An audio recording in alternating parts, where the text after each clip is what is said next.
যুবনায়ক বিবেকানন্দ। স্বামীজি ছিলেন তারুণ্যের প্রতীক, চিরতরুণ। তরুণ অবস্থাতেই তিনি মর্তধাম ছেড়ে চলে গেছেন।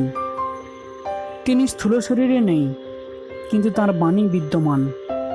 এই বাণী চিরকাল থাকবে, চিরকাল মানুষকে উদ্দীপিত করবে।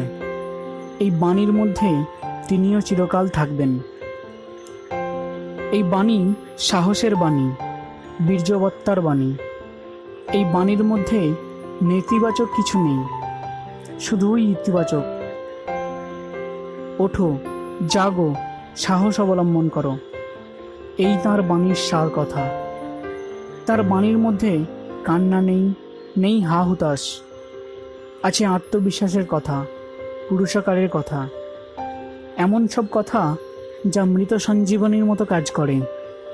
যে হতাশায় ভেঙে পড়েছে সেও উঠে দাঁড়ায়। সেও বলে, আমি বারবার ব্যর্থ হয়েছি, কি হয়েছে তাতে?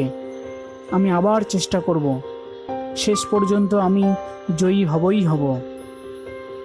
বীরভোগ্যা বসুন্ধরা স্বামীজি সবাইকে স্মরণ করিয়ে দিতেন।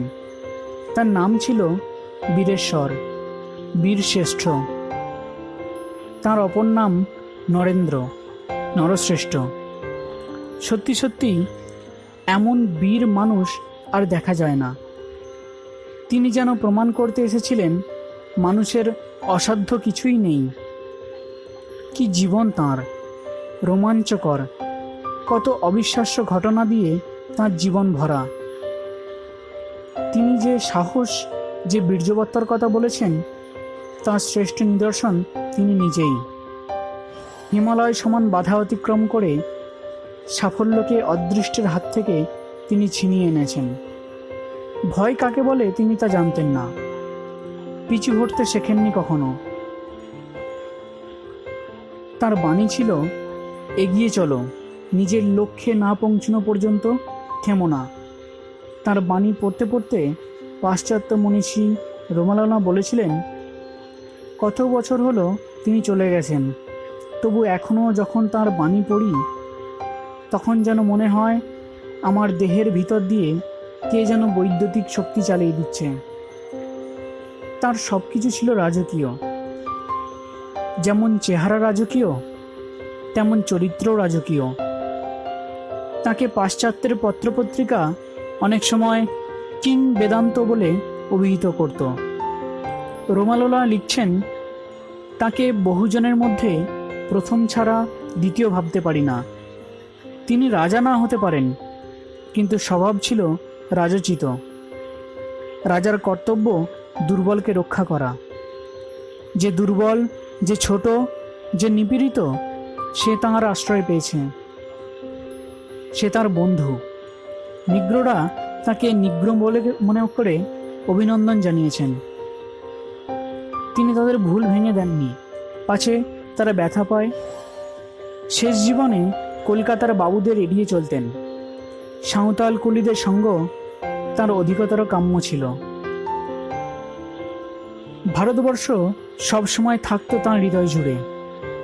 তাকে ঘিরে কত তাঁর স্বপ্ন, কত পরিকল্পনা।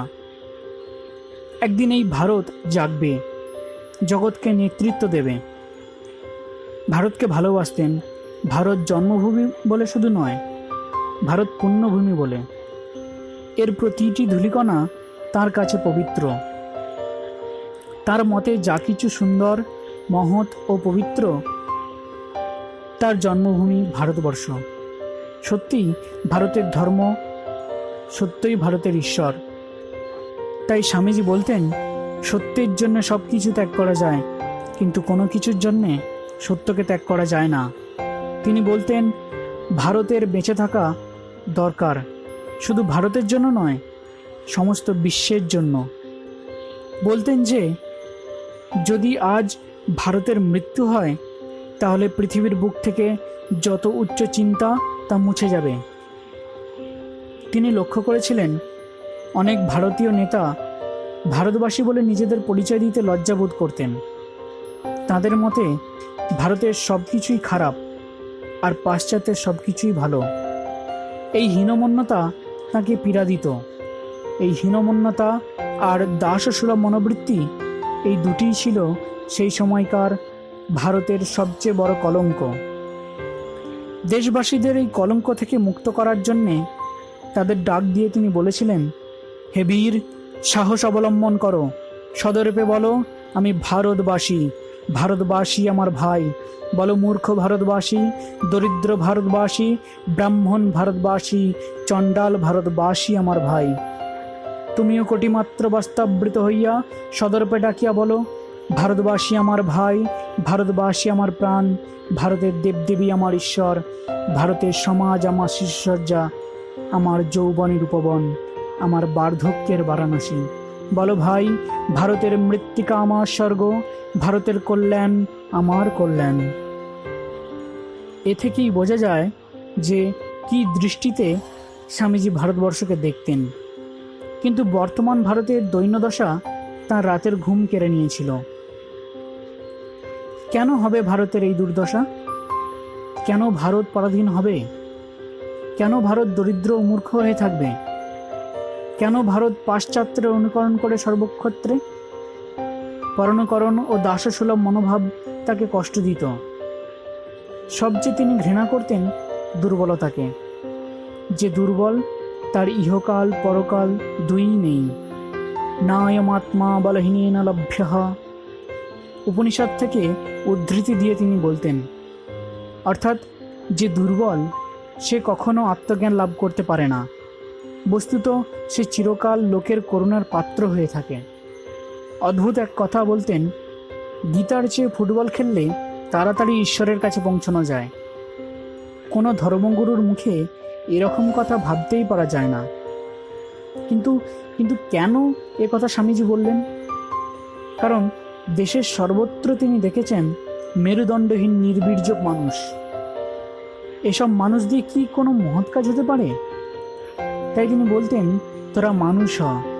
বলতেন, আমি এমন মানুষ চাই যাদের মাংস বেশি লোহা দিয়ে তৈরি, স্নায়ুগুলি ইস্পাত দিয়ে তৈরি, আর এই দেহের মধ্যে এমন মন থাকবে যা বজ্রের উৎপাদনে গঠিত।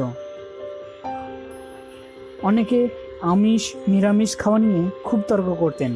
তিনি বলতেন, আমার ছেলেরা যত খুশি আমিষ খাক, পাপ হলে তা আমার হবে। কেন বলতেন? কারণ তিনি চাইতেন দেশের ছেলেমেয়েরা বলিষ্ঠ দৃঢ়িষ্ঠ হোক। শুধু দেহ শক্ত হলে হলো না, মনও শক্ত হওয়া দরকার। সর্বাগ্যে চাই আত্মবিশ্বাস, যাকে তিনি শ্রদ্ধা করতেন।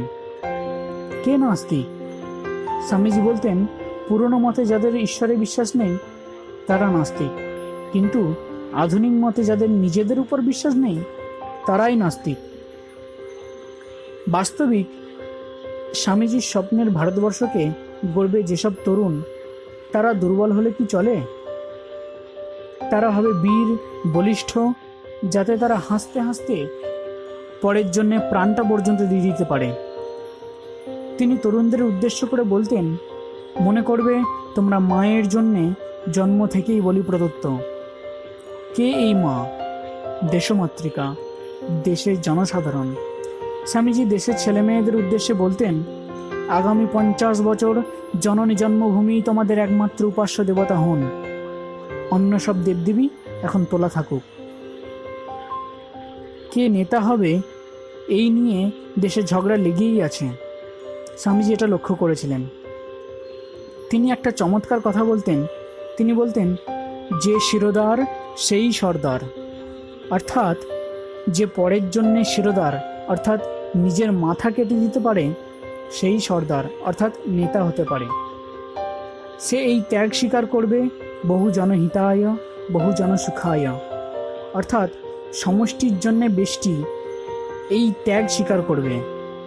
ত্যাগ ও সেবা জাতির আদর্শ বলতেন। এই আদর্শ যারা বীর ও বলিষ্ঠ তাদের জন্য। স্বামীজি তাই তরুণদের উপর এতটা নির্ভর করতেন। তাদের উদ্দেশ্যে বলতেন, তোমরা হৃদয়বান হও, প্রেমিক হও। তোমরা কি প্রাণে প্রাণে বুঝছো যে কোটি কোটি দেব ও ঋষির বংশধর পশুর মতো হয়ে দাঁড়িয়েছে? তোমরা কি প্রাণে প্রাণে অনুভব করছো কোটি কোটি লোক অনাহারে মরছে? কোটি কোটি লোক শত শত শতাব্দী ধরে অর্ধাসনে কাটাচ্ছে। তোমরা কি মনে প্রাণে বুঝছো অজ্ঞতার কালো মেঘ ভারতবর্ষকে আচ্ছন্ন করে ফেলেছে? এইসব ভাবনা কি তোমাদের অস্থির করে তুলেছে? তোমাদের রাতের ঘুম কি কেড়ে নিয়েছে? তিনি বলেছেন, আমি বিশ্বাস রাখি আধুনিক যুব সমাজের উপরে। আমার কর্মীরা তাদের মধ্যে থেকেই আসবে। সিংহের মতো তেজে তারা দেশের সব সমস্যাগুলির সমাধান করবে। হে বীর হৃদয় যুবকবৃন্দ, আর কিছুতেই আবশ্যক নেই। আবশ্যক শুধু প্রেম, সরলতা ও সহিষ্ণুতা। হে যুবকবৃন্দ, দরিদ্র, অজ্ঞ ও নিপীড়িত মানুষের ব্যথা তোমরা প্রাণে প্রাণে অনুভব করো। সেই অনুভবের বেদনায় তোমাদের হৃদয় রুদ্ধ হোক, মস্তিষ্ক ঘুরতে থাকুক, তোমাদের পাগল হয়ে যাওয়ার উপক্রম হোক। গণ্যমান্য উচ্চপদস্থ অথবা ধনীর উপর কোনো ভরসা রেখো না। তাদের মধ্যে জীবনী শক্তি নেই। তারা একরকম মৃতকল্প বললেই হয়।